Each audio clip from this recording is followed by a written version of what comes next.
রাজনীতিতে থেকে জাকির সাহেব যেটা বলছেন এটা করা যায় না।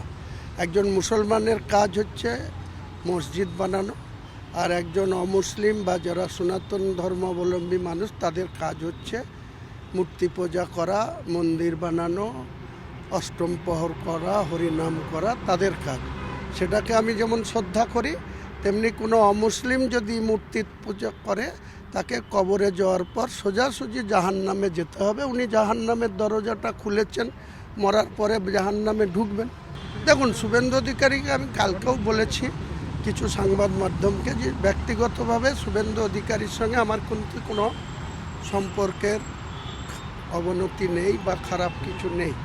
একজন আন্তঃপ্রান্ত রাজনীতিবিদ শুভেন্দু অধিকারী, তিনি বাংলার রাজনীতিতে অনেক উল্লেখযোগ্য ভূমিকা বিগত দিনেও ছিলেন, এখনও আছেন, ভবিষ্যতেও হয়তো থাকবেন। তা নিয়ে আমার কোনো আপত্তি নেই, কিন্তু ওনাকে সাবধানতা অবলম্বন করতে হবে। একসময় উনি বলেছিলেন যে উনি হিন্দুদের বিধায়ক, উনি কোনো মুসলিমদের, উনি নেতা, ভারতবর্ষের আদরণীয় প্রধানমন্ত্রীজি বলেছিলেন সবকা সাথ সবকা বিকাশ।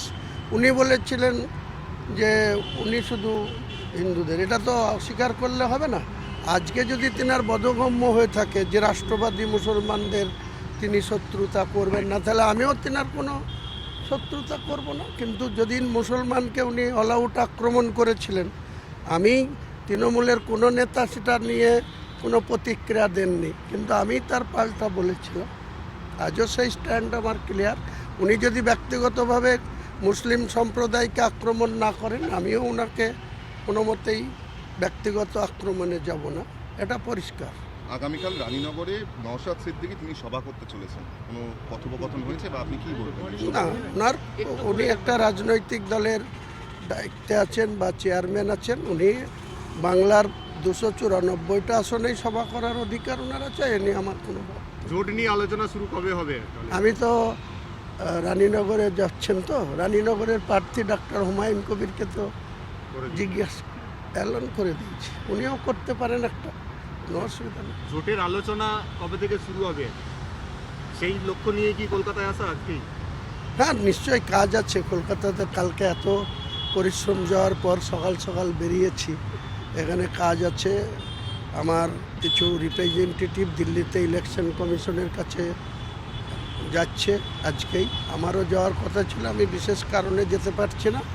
আমার রিপ্রেজেন্টেটিভরা ইলেকশন কমিশনে যাবে, দেখা হবে যা যা কাজ আছে। সব কিছুই চলছে, কোনো সমস্যা হবে না। আমি একদম পরিকল্পনা করে, হিসেব নিকাশ করে এবং ইলেকশন কমিশনের নর্মসকে ফলো করেই আমি আগাচ্ছি। আগামী দিনে আমার রাস্তা সুগম হবে বা পরিষ্কারভাবেই রাজনৈতিক উদ্দেশ্যে আমি